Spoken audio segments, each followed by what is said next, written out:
What is going on, everybody, and welcome to yet another Reddit dataset video on this channel. I can't stay away.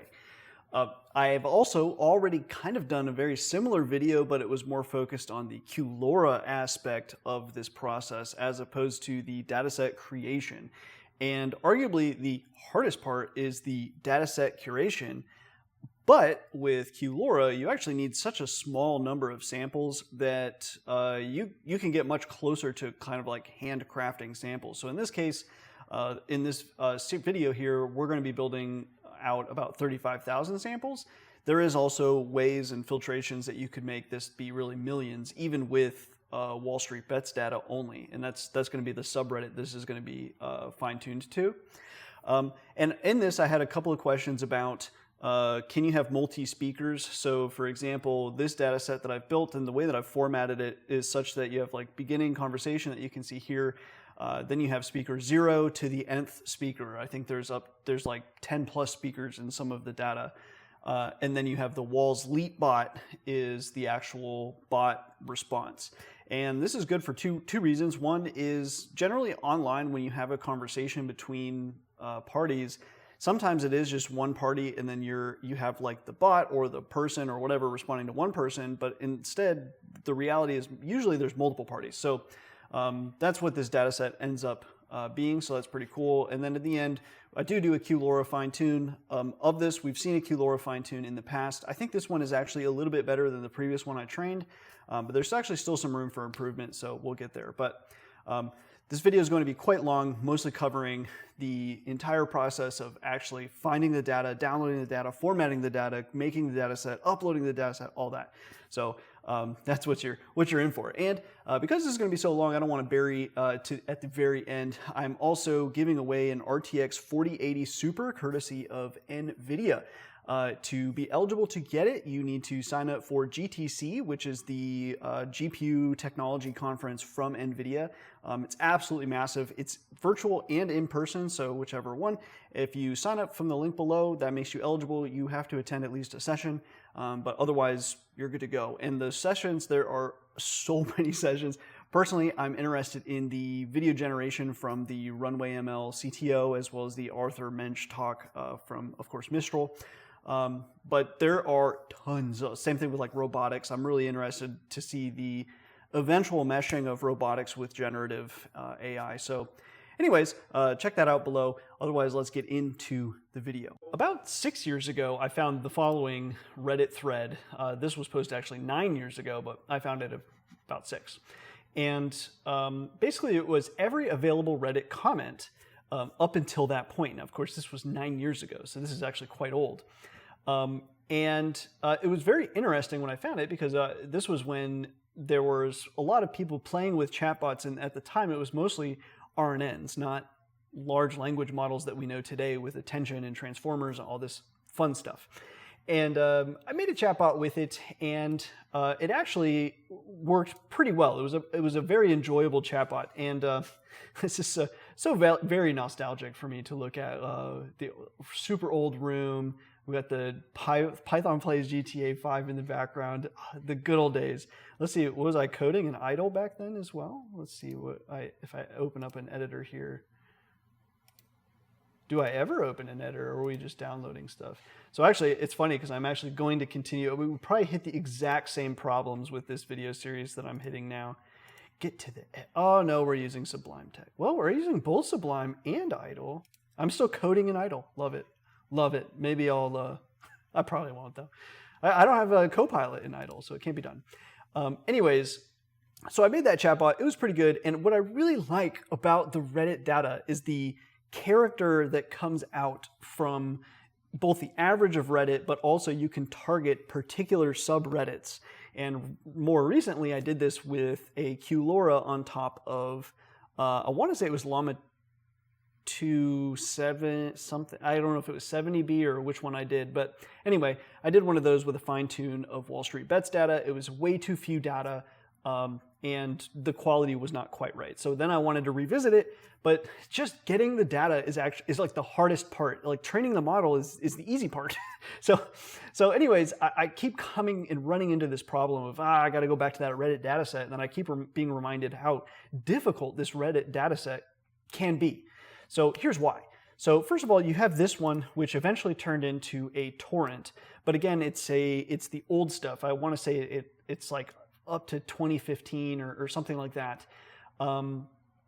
Beyond this one, I actually think this bit of information is also housed here on archive.org.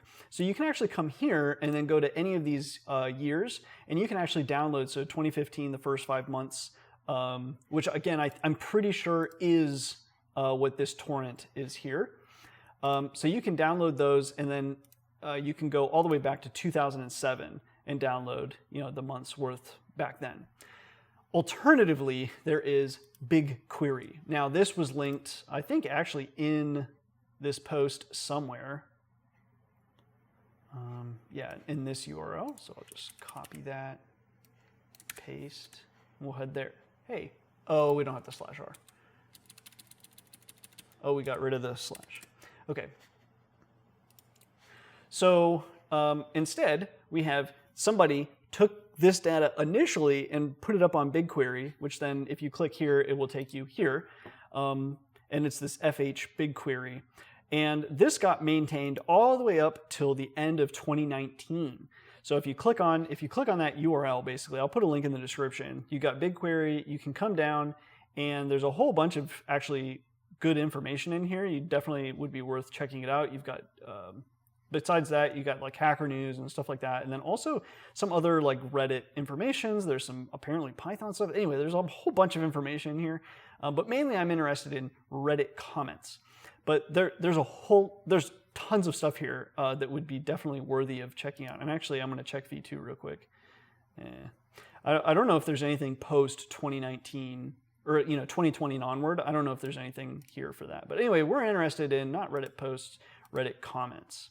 So this has Reddit comments going from 2005 all the way up to the end of 2019. That is a ton of comments. This is terabytes of comments, billions and billions of comments. So honestly, there's enough here to fully train a model, a language model, especially like a 7 billion parameter language model. You have enough data here to get it done. So that's very interesting. And anyway, definitely enough to also full fine-tune just about any model on a particular subreddit if you want that kind of behavior. Anyways, so what I want to go through is the process that I've ended with. I'm sure there's a better way. There's always a better way. But this is what I have. So I've downloaded a lot of the 2018s already, so I'm going to go ahead and start now in 2017. So you can click on that, and it will take you here to this table. Now, things have changed over time, but now the way you can export, you used to be able to just straight export, which was gnarly but cool. But it's just too much data to do that. So now what we're going to do is actually export to, I think GCS is like Google Cloud Storage. I want to be honest and upfront, I like never use Google Cloud. It's like Google Cloud, like these kinds of things in Google Cloud. So again, I'm like an idiot. So I'm sure there's a better way. It's always funny, like the latest video that I did with the Wi-Fi stuff, people were like, wow, you know AI, but you don't know how to do Wi-Fi. Well, no, I don't need to know Wi-Fi for AI. Like everybody is good at their one little thing, and as soon as they step out, guess what? They're an idiot. So anyways, moving on. So GCS location, this is going to be your bucket. So I've made a whole bunch of buckets as I was trying to figure out how the heck I wanted to do this, because you have a whole bunch of options. You can save it as CSV or JSON, or you can, and then also you can do compression or not. And there's some other stuff, I can't even remember all the details. But anyways, I couldn't decide how I wanted to do it. So I ended up making a whole bunch of buckets that I probably should delete. And I have no idea what this costs, by the way. Eventually, I'm going to upload everything, or as much as I can, or whatever, to Hugging Face. So I might upload like whole months worth of Reddit comments, because that's about 50 gigabytes of a data set. So that's enough you could share that in a single file, especially because there's a lot of duplication in here. So we'll get to that. But anyway, you could have like a whole data set a month and maybe allow people to download that from Hugging Face. So hopefully I'll find a way to make this a little more accessible. But anyways, continuing on, I'm going to create a new bucket. And the name of the bucket this time, I'm going to start now in 2017. I'm going to underscore J. That's just for JSON for me. You can call it whatever the heck you want. And then I'll click create. I'm going to go with all the defaults. I don't know what any of this means, honestly. If that's a security risk, thanks. And then file name. So we want all of, this is just December of 2017, yes. But it's, even though, so in BigQuery, it's separated by month so that each table is not just too massively huge. But it's still too massively huge for me to save as one JSON object into my bucket. So I still have to save it as many local little tiny files. So to do that, you set the file name as 2017 underscore J underscore and then asterisk, and that gives it the ability to just save just a bunch of these files. I want to say it's going to make like, well, I don't even know actually, probably 100 plus. We'll find out in a moment. So I'll go ahead and, oh, and in fact, maybe I want to save this as file name J. So we're going to save it into 2017, but then I actually want to save it also as the month. So I'm going to say underscore 12 underscore. I think I want to do that. We also could just save it as 12 underscore. Maybe that would be the, I'm trying to think in the way how I did this with 2018. Let's see. Whoops. Yeah, I just did the file, the month. It really probably won't matter. We can always change these file names later as well. I think the most you want to save into a year is, like, all this stuff can be different. And that's why, like, it's so hard to make a video about how I go through this process, because so much changes and then you forget. And I'm going to copy what I did for 2018 though and just do the month. So instead it will be 12 underscore and then the file number. Okay, we're going to say select. We're going to go. We're going to do it. Maybe. We are going to export, not as CSV. I found the CSVs to be illegible. Like, I wasn't really sure when I like saved it. It is delimited by a new line potentially, but as soon as I did it and I like looked at it, that's why I have so many of these freaking buckets. So I was like, oh, CSV, cool, that's easy. But actually, no. So it's very hard to go through these CSV files in this format. I have no idea how you would properly do it with a program, because it would be different if everything was like a single word as a value or a number as a value. But in this case, it's bodies of text, so it's actually unbelievably complicated as a CSV. So anyway, JSON, you can add compression if you want, but then you have to code through and decompress. But it is adding quite a bit of my own download to get them not compressed. So actually this time, I'm going to test gzip and see what happens. Wish me luck, because it will be quicker to unzip it locally. At least for me, it depends. If I had better internet out here, I would not compress. But I'm going to go ahead and hit save here. But my internet is no good, and as soon as I start downloading this, it just nukes the rest of my internet. So I have to like download this stuff overnight. So okay, so we're grabbing 2012. To be honest, well, not because we're compressing it, it might take a little bit longer. But so we'll get 2012 and maybe I'll just, 2017, December 2017. Okay, so now that we've done that, I'm tempted to continue, but I think instead what I'm going to do is actually search for the bucket. So I'm going to search 2017, and then hopefully somewhere around here, I don't even see the bucket yet, 2017J. There's our storage bucket, so we can click that. We shall wait. So the export, okay, we're going. Good stuff. So each file is 27.6 megabytes. I actually don't know if they're going to be the exact same amount of data per file, but what I will say is interesting. I'm also, the Google Cloud website, maybe it's because I'm in the Brave browser, but that's still like a Chromium browser. But the Google Cloud is like unbelievably laggy, and I can't understand why. Because I have plenty of CPU and RAM available. I got 100 gigs of RAM available and tons of CPU cycles available right now. There is no reason for it to be so laggy, but this website is just very unpleasant to use. Okay, we are well on our way. I've been downloading a bunch of data. I've got some more on the way. I actually have the entire 2017 is ready to be downloaded. And now I want to figure out how I want to essentially decompress all of these files. So essentially I want to take this 2017, all these compressed files that I have right now, and I think I want to pre-decompress them. And I want to do that, I could do that in line with my actual data as I begin to populate like a pandas data frame or a database or something like that. But I suspect I'm going to want to change how I'm doing things down the line, and having these decompressed, I believe in my little lizard brain, that interacting with those already decompressed will actually speed up the line-by-line iterations, because we're dealing with so many comments that no matter what, it has to be decompressed. I'm pretty sure no matter what, that's going to take CPU power and spread over billions and billions and billions of comments. That's a big thing. I'd rather only do the decompression one time rather than a bunch of times if I ever make more than one pass, which is almost certain. So to do that, I've got two directories here. I've got basically a development compression directory, and then where I want the decompressed files to go. So what I'm going to go ahead and do is grab a couple of compressed files once it loads. We'll just grab these right here. I'm going to copy those, and then we're going to come over into devc, paste those in. And now what I'm going to do is hope that Copilot just does this for me, essentially. So compressed dir will be, what was it? 2017 dev C. So 2017 dev C. Oh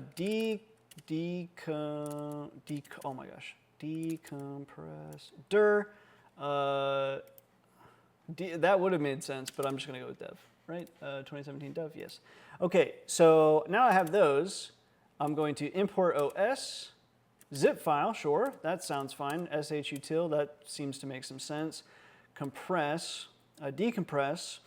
If os.path decompress dir, os.make dir for file in file if file ends with zip. So this makes sense. So what I need to do, so that made sense, but it's all zips. I need to, so let's just make a comment. Decompress all the .gzip files in compressed dir and put into decompressed dir. Okay, so let's see, gzip, I don't know, we might have to install that. That's probably if not os.path decompressed dir, make that directory. Thank you, I already made that, but that does make sense. For root dir files, dir, blah, blah, blah, cool. Wow, what is this? .gzip, I guess is what it's doing. That would be 5. Why is it doing that? What's up? Open, blah, blah, blah. I actually don't think these have .gzip at the end of their names, though. So this might not have any purpose. Let's go ahead and run that. Let's open. I bet that'll error, and it'll probably error because of that, I thought. Maybe I'm wrong. Oh, I see. So it's going to create the file. Okay. That makes sense. Really? Shouldn't that have worked?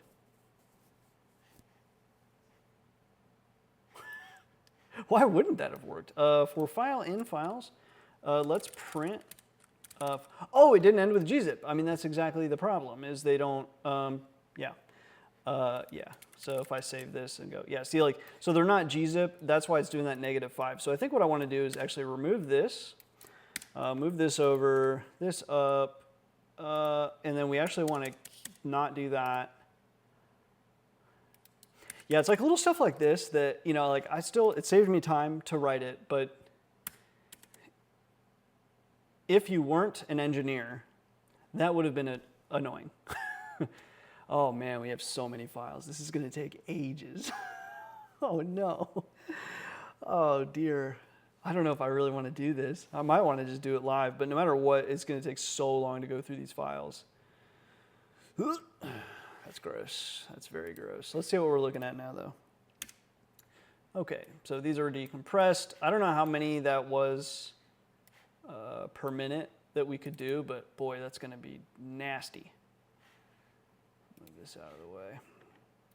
Okay, well, anyway, this is the data that we're interested in, and now we could load this data, for example, and begin interacting with it.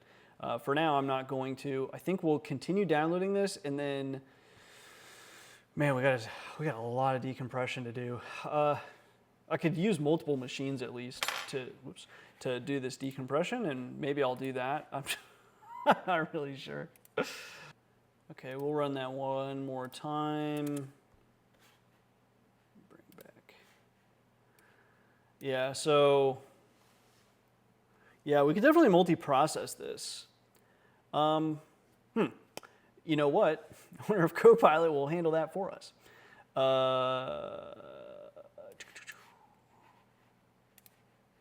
Okay, now, so pay.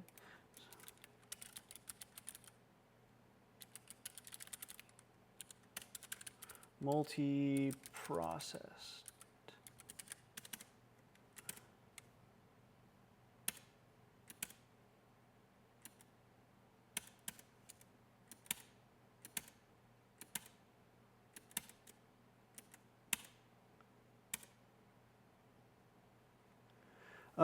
In this case, I'm not really sure how big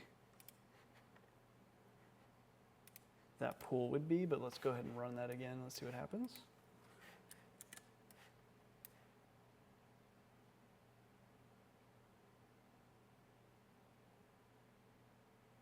I don't want to see anything happening. Maybe I'll have to debug that. Oh no, it just did everything. That was weird. It did everything like all at once at the very end. I'm not really sure. That's probably not the right way to do it. It was definitely faster. 12. It was about twice as fast. But I'm not really sure why did it take so long. I'll probably have to tinker with that. But I think that's probably the right way. That's how we'll do the decompression. But I'll find a better way to do that a little quicker. But anyway, okay, so we have that data. And basically, once you have that data, you know, we could immediately begin, you know, import pandas as PD. df equals, yeah, let's just grab one of the file names here. So you could grab this one. What is this? This is a JSON.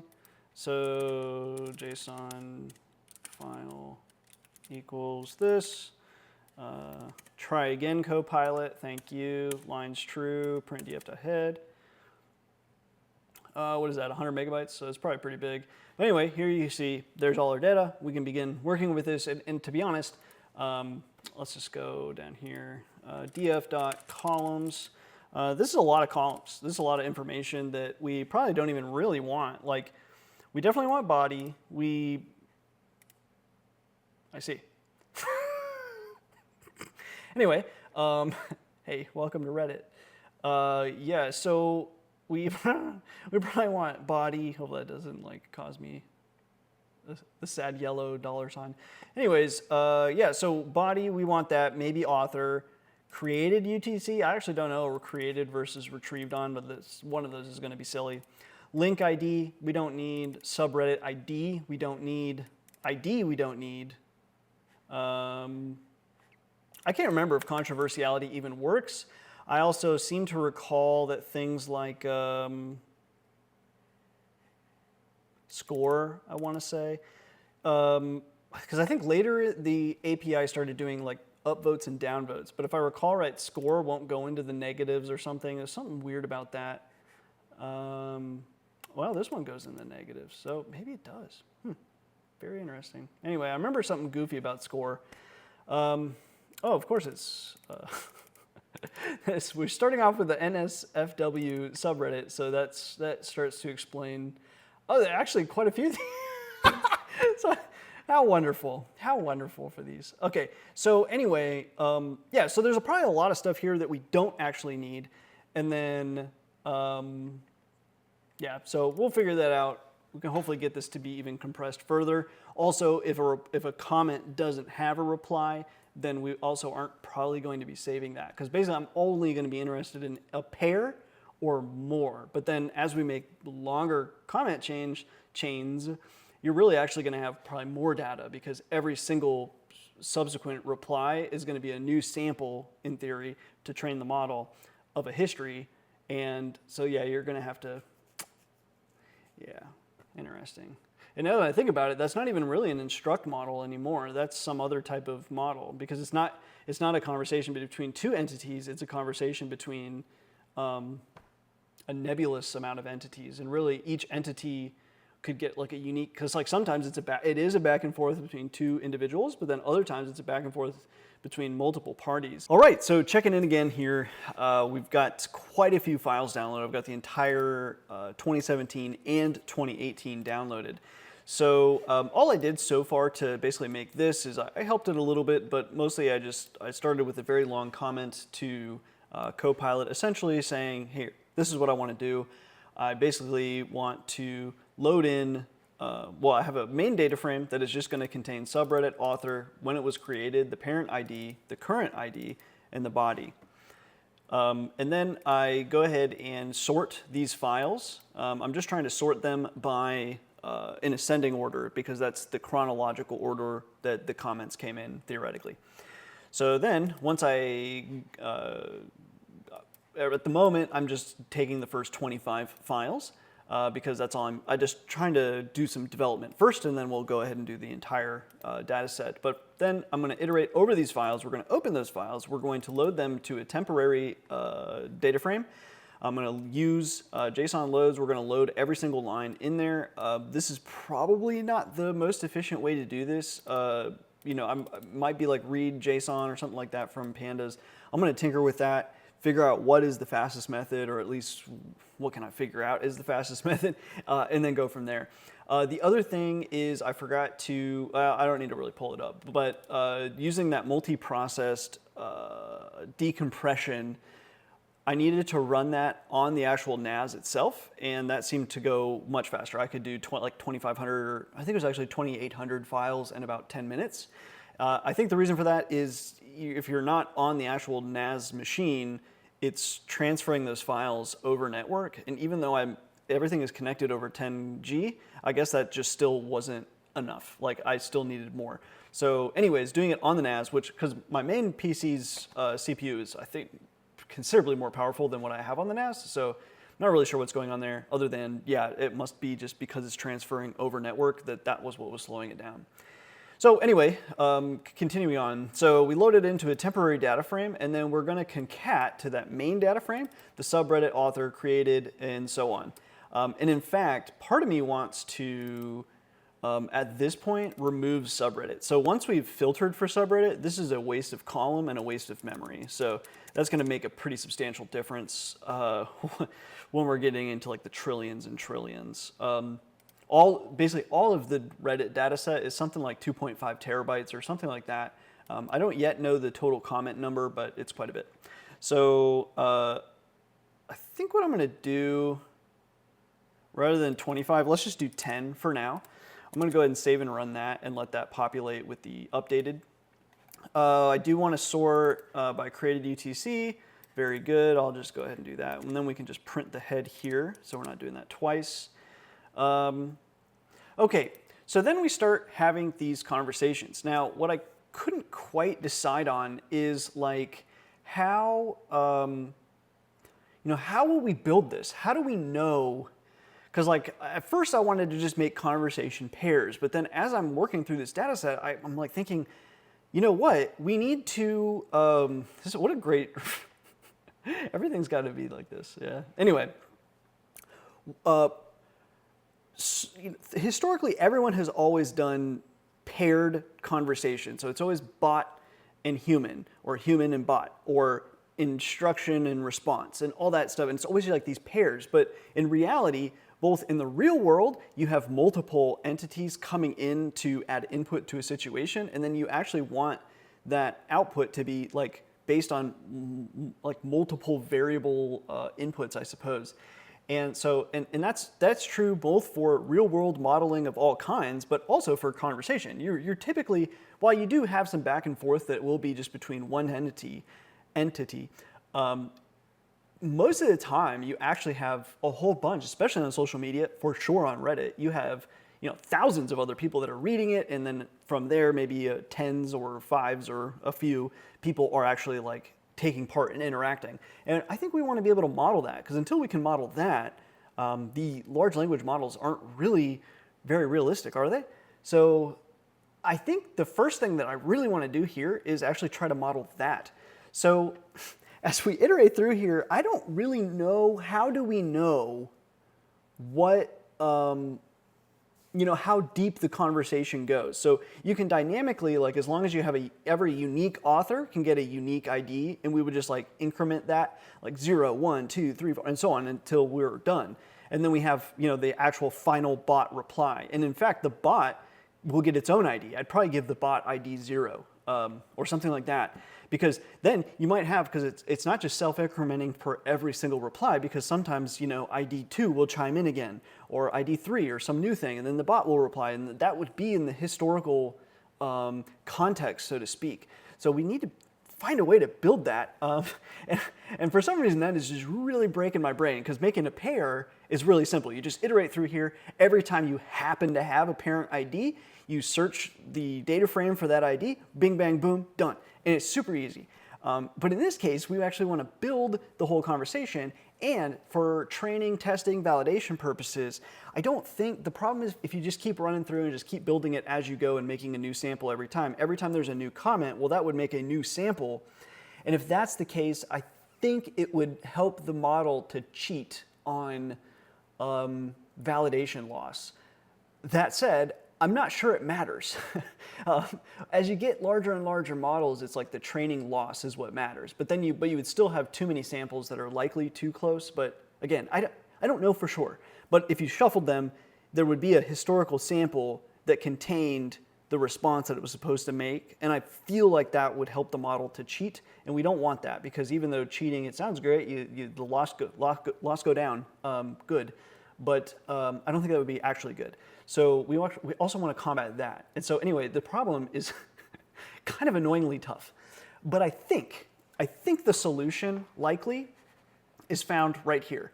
So I happened to notice you've got ID and then you've got parent ID. And what I'm uncertain of at the moment is you see these T1s. I'm wondering if T is tier, right? So this is a tier 1, and then this would be a, the lowest level potentially. And like, what order do these go in? I don't really know, but I'm starting to suspect that's what is going on there. So, because also like parent ID, so the next question I would have is, does ID ever contain a tier, right? So let's see, so what if we did df ID. Really? Oh. Welcome to Python, buddy. Yeah, Okay, so we'll just make this for IDX in DF. Please help me out. It is not IDX, is it? We probably should fix that. We will print ID. I guess ID is fine. We'll just do ID. Let's go scrollable. So at no point does this ID, does that ID exist, right? Or does T's exist in these?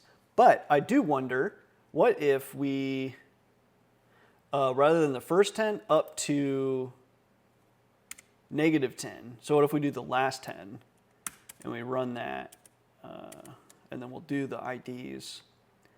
Because I'm wondering, does the parent ID get just a tier appended to it, and then should we like remove the tier? But then you'd almost want to save that tier to another column or something. I don't really know. I can't quite decide if, oh.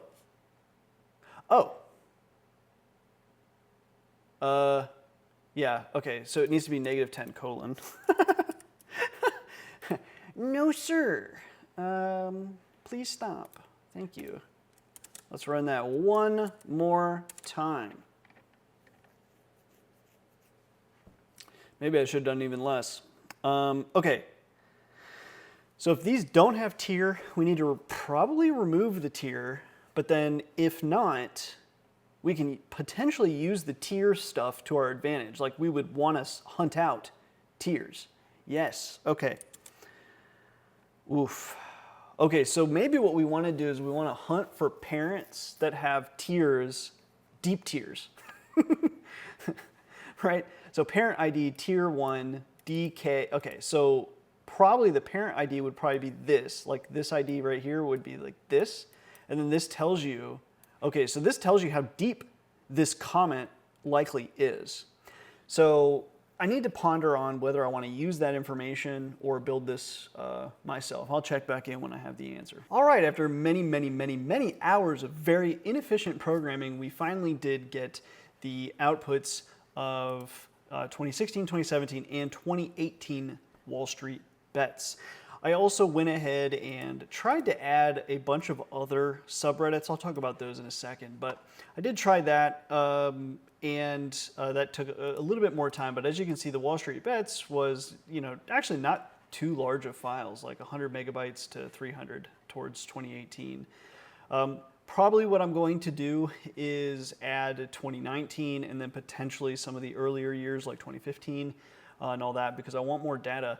And there just really is something special about Wall Street bets. So coming back over, I did also do 2016, 2017, and 2018 of, yes, all of these Reddits. But as I was going through the data, I really don't understand how this could be.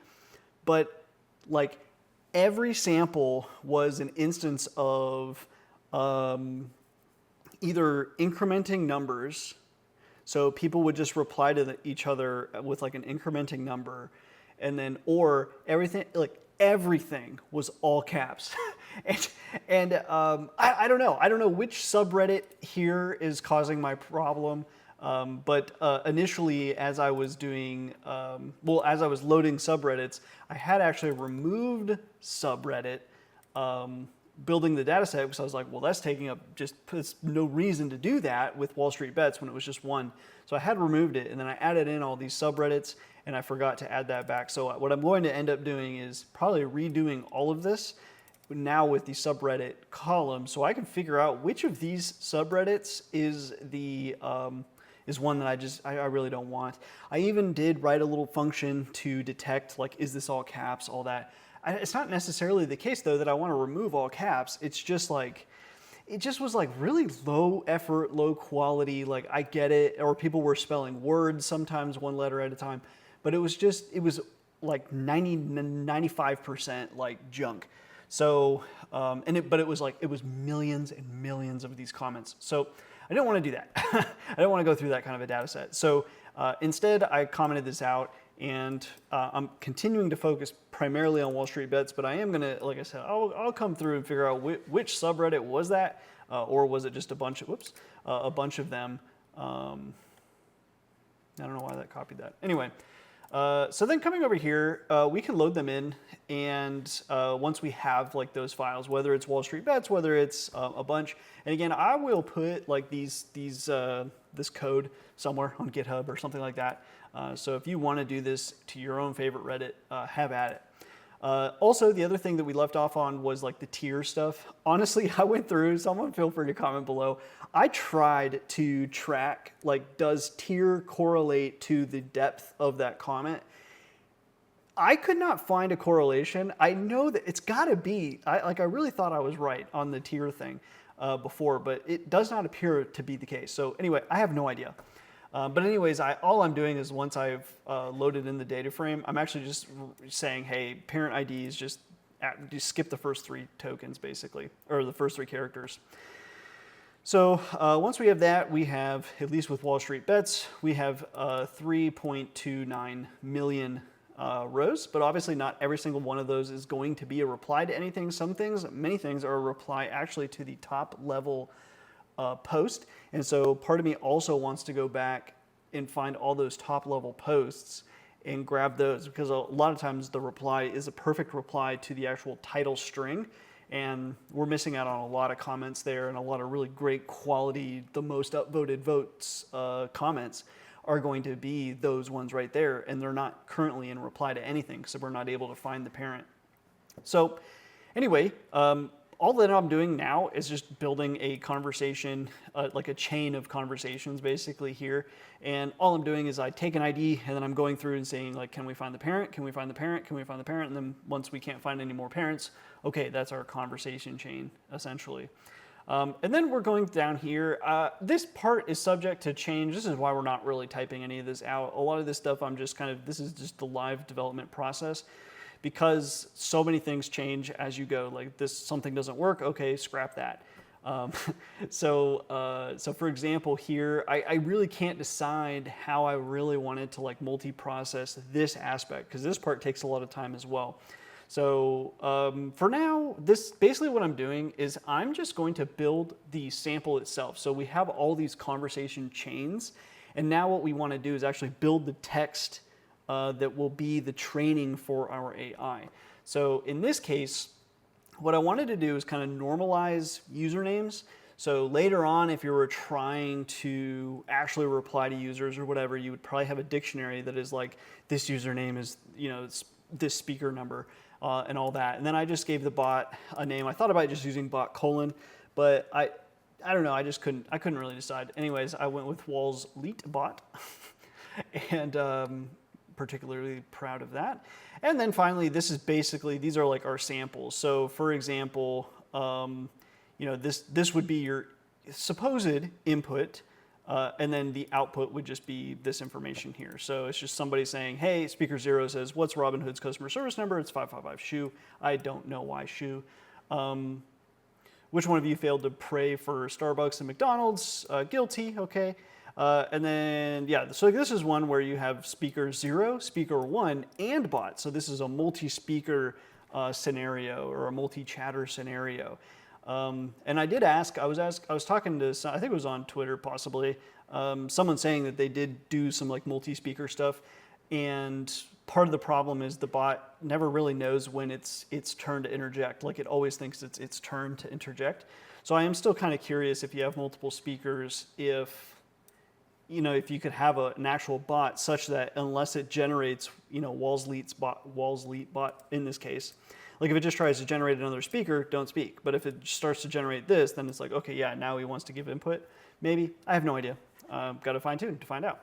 But essentially, all that's left to do is you could either have quite literally this be input, this be output, depending on how you want to fine tune the actual model.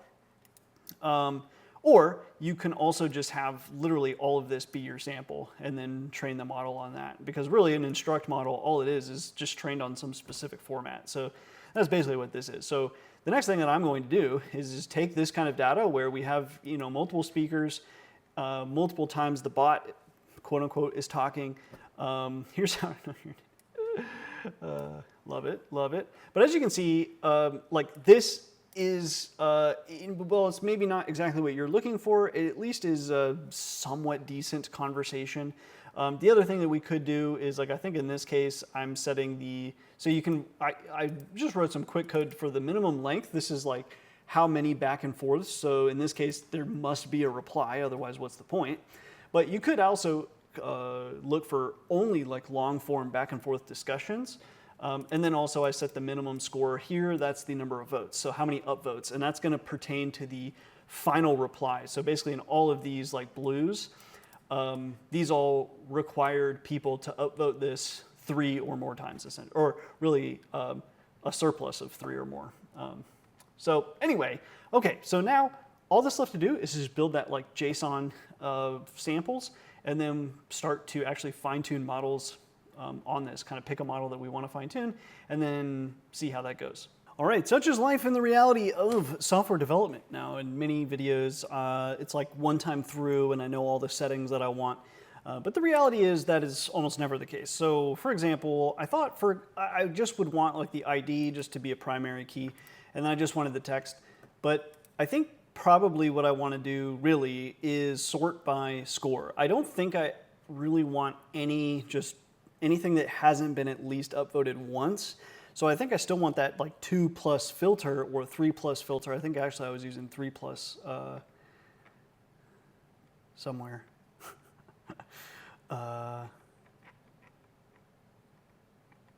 There it is. Okay, anyway, that's what happens when you copy and paste from a notebook anyway. So the min score is 3 and minlen is 2, but later we might want to actually change that and make min score 5 or something like that. And it would sure be a lot nicer to just select all from database where min score was, or where score was 5 or greater, or 10 or greater, or 20, or whatever the heck we're actually looking for. Same thing with length. Like maybe we want to have much longer lengths because the bot still has not learned how to do multiple people in conversation, something like that. So we definitely want to be able to filter for that and not need to rerun that like multi-processed script. Okay, so what I'm going to do here is actually ID, train, text, and then we're going to have score. Score will be an int. I can't even remember, is it int or integer? I really wish Copilot would save me here. So it is just int, and then score, and then, oops, and we'll do length, also int. Okay, so now that we have that, we'll come on down to here. Insert into ID, train text, what was it? Score length. Is that right? Score and length? Score, length, good. Score, length. We'll add 2 more new values here.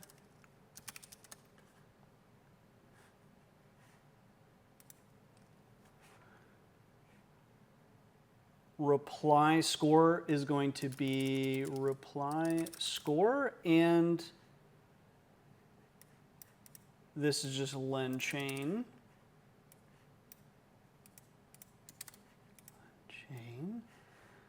Okay, we commit, add to database, good. And I think actually the rest of that gets to remain. So now let me make sure this actually works. So I'm going to get rid of this database because we made a new one, and then we will open a new, and let's just test this real quick. Python 3 build training data. So hopefully we made that new. And I'll do this. Okay, so we're starting to append to the database, and let's go ahead and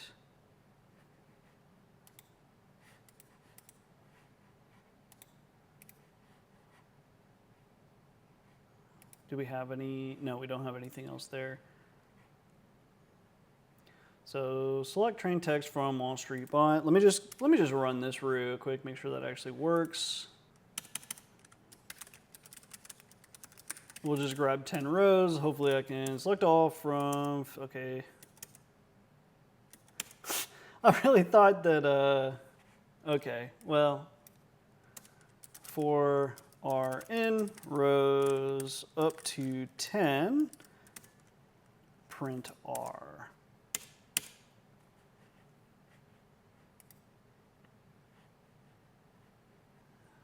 Oh, I haven't saved, so I'll save. We'll just call it analysis, blah, blah, blah. Let's try that one more time. Okay, very good. So you have your ID, the conversation, score, length. Okay, very good. So then we could filter as needed. But okay, so now what I'm going to go ahead and do is run this on like a million processes on the Puget machine again, and then hopefully this will be the last time I modify it before I actually upload the data and then can like fine-tune a model on that data. All right, another day, and finally we have quite a few updates. First of all, I now have the full-ish database of about 600,000 paired samples. That's with a minimum length of 2 and a minimum vote of 3, if I recall right.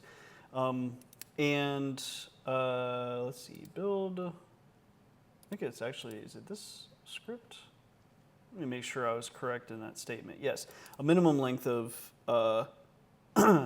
2, so at least 1 reply, and then a minimum score of 3 for the latest reply in order to go into the database.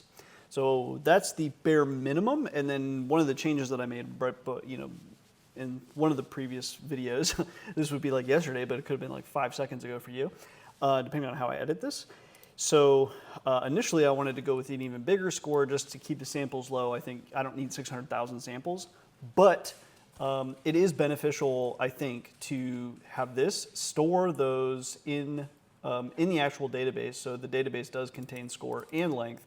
So then later I can filter those down and then kind of tinker with that rather than needing to change that and then build the data set over and over and over. So now at this point, yeah, for some reason I couldn't load the JSON. So I went ahead and just uploaded it to Hugging Face, which is now here. So 003 and then 001. This one is going to be the min score. You can actually just see it here. Min score 5. Hello, dog. And then the minimum length of 2. So then what I'm going to go ahead and do is I made a few of these. So I did a min score 3, min length 2, min score 5, min length 2, min score 10, min length 2, and then min score 10, min length 5. And in fact, I kind of want to do like a min score 3 and a length of 5. I think I'd like to see that as well. So I think I can come over here. Let's see, make train JSON, and I want to say min score 3, min len 5. We'll go ahead and save that, and then I can come over here, and each time I save one, I can kind of see like how many samples were in whatever it is that I'm saving. This wasn't really meant to show on video, so just understand, given the settings that I just set, let's see how many we have. So 98,000. I want to say this one is our, we could probably guess here. Okay, probably this one, min score 10, min len 5. Yeah. And anyway, so I kind of want to be able to kind of go back and forth, because I will say one of the hardships of creating models like this in the past is like, okay, well, if you wanted to deploy the model to something like Twitter or something like that, it never really worked super well because the model wasn't really trained on multi-turn, multi-speaker contexts. So that is one of the things that I'm super interested in checking here. So anyway, once this is uploaded and easily accessible and legible here, yeah, you can definitely see that the samples are loaded here. I wonder why I couldn't view this. Analyze training data. Import JSON, file name, this, load as, like what? I have no idea. I don't know why that won't load. Someone comment below. I don't know. I've been doing it way too much, and it's so hard to like do projects like this and then come back and like, I'm sure maybe it's something really stupid, but anyway. Okay, so the data set is up there. So now the next step is to figure out which model I want to use. And initially I really wanted to use Gemma, but then after poking around, it sounds like I don't want to use Gemma. And instead, I think I'm going to go with stable LM 3B, which is comical because stable LM 3B is actually 2.8 billion parameters, and Gemma 2B is actually 2.5 billion parameters. But everyone seems to be, the cool thing to do these days is round down considerably. Even like Gemma 2 7B is actually well over 8 billion. I want to say it's like 8.5 billion parameters. So it's kind of goofy. We can really just look this up real quick. Yeah, 8.5 billion parameters, but they call themselves 7B. So anyway, that's cool that people are doing that now. But yeah, so like Gemma 2B, for example, is 2.5 billion, and I think the one I'm going to try at least first will be stable LM3B. Let's see if we can find the one that I actually want. It is from Stability AI, but it's not that one. It's going to be the Zephyr, I think. Yeah, right here. So this will probably be the first one that I attempt to fine-tune. But anyway, I'm going to poke around a little bit, and I'll let you know how that goes. And we'll maybe I'll upload these other data sets too, so I can kind of play with those. But I'll see you guys in a moment. All right, in the end, I went with neither of those models. First of all, Gemma, I didn't go with just simply because I was talked out of it. And then stable LM3B, I can't remember my exact issue, but I was unable to figure out how the heck to QLoRA that. So I ended up QLoRAing with Llama 2 7B, which I've done before, so I was familiar with at least what I wanted to target and all that. And then I actually found a super helpful notebook, which I will also link. And I think that's like the simplest notebook now that I've found. I haven't looked super hard, but it's simpler than what I have found in the past. And so I just ended up using that notebook, switching out the things that I wanted to use for my particular model. And as that notebook trains, you can set how many steps you want it to take before it checkpoints. And then those checkpoints are your adapters. And then also, while I was researching and kind of poking around and actually reading some documentation for once in like a year, I found out that Peft has its auto Peft model for causal LM. And you can use that to target both the adapter on Hugging Face and the base model on Hugging Face. And what this allows you to do is, like in the past, you would train your adapter, then you would merge the models dequantized and upload the whole model to Hugging Face, which in some cases you might actually want. But chances are, most of the time, you actually want to keep the model quantized and want to keep the adapter and then potentially switch around the adapters and use them interchangeably. And this, I don't know how long this like auto Peft model for causal LM has been around. It could have been there from the very beginning and I just didn't know about it because I very rarely read docs. That makes things unbelievably easy because now every time it checkpoints, you can test that checkpoint. You could train different adapters, switch them around. It's all much smaller. The model is quantized itself, so it's much less memory, and then the adapter is very tiny. So this makes things super convenient, and at least for me personally, this is the method I'm going to be using on my fine-tuning, where I'll get my adapter, find the adapter I like, put that on Hugging Face, and then now I can pull that down anytime I want and work with that. So that's what I've done. I've got a few examples. I'll show some of the text examples from some of those sample prompts that I have. None of these are doing like that kind of multi-speaker prompt, but I did actually test some of that, and it does seem to work pretty well, but I need to like build a bigger list of prompts to kind of further test this functionality. Like doing it just quickly on the fly wasn't going to work. So anyway, maybe I'll follow up on a video with that. I do think that the result here is actually better than the previous QLoRA that I've done. So I do like at least the filtration that I've done up to this point. I definitely think, first of all, that you only need to take about 1,000 steps. I'm not really seeing much improvement in the actual model past 1,000 steps, and arguably like 500 steps is enough. For me, that was a batch size of 7. So we're talking like 3,500 samples is probably all you really need. And then the next question is, could you do it with like 200 samples and then just do like 2 or 3 epochs? My suspicion is yes. So that's another thing I really want to try is like, what if we really get drill down into the best of the best samples somehow, maybe scoring on like sentiment, or even have a much higher threshold for the actual score, the upvotes. But whenever you do that, you do have to be careful, because then you're going to get like people that are, maybe quoting a movie or just counting up, or like those other things that I found. Like you get weird ones when the scores get real high. But again, we only need a few hundred. So chances are really you could start manually kind of filtering for that. So anyway, yeah, maybe I'll have a follow-up on that, because I think this is we're on a good track here. And now it's just become so simple with this auto Peft. That's like my favorite thing. I'm so excited I found that. I can't believe I've never seen that before. So awesome. And then also I appreciate the notebook here. That made the actual QLoRA of Llama 2 7B much easier. And then I used the news model. It was the chat model. You could use all kinds of, you could probably use the base Llama 2 model. I'm not sure if the chat one is actually better to use in this case. At the end of the day, it's all generating tokens, but then maybe the base model would have made more sense since I'm changing the structure. Like if I was keeping that Llama 2 kind of structure, maybe that, or whatever the news research structure was, I haven't even double checked. Maybe that would have made more sense. I don't really know.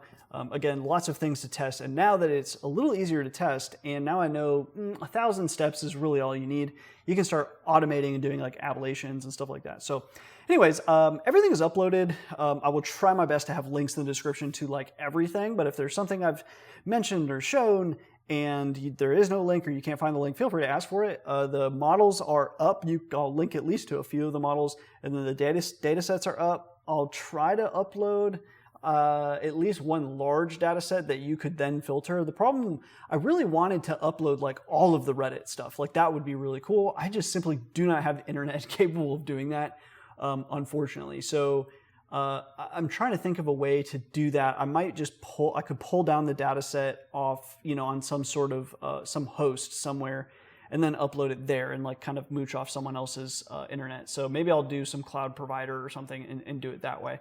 But anyway, I think it's just such a cool data set, and there's so much room for opportunity here. I really like the Wall Street Bets one, but there's lots of Reddit subreddits. So anyways, I just think it's such a cool data set, and it is tough to like wrangle that data set. So it'd be cool to have something up ready to go, and then maybe a few kind of slightly curated ones that you could then download. So you're not downloading terabytes, maybe you're downloading like a gigabyte or a few gigabytes, and then you can work from there. But anyway, if anybody has any ideas about types of data sets or like something like that, like structures and all that, let me know, because I could definitely upload all kinds of variations. I have a lot of Reddit data now. So anyways, also reminder about the 4080 Super. All you need to do is sign up to GTC and attend a session with the link in the description.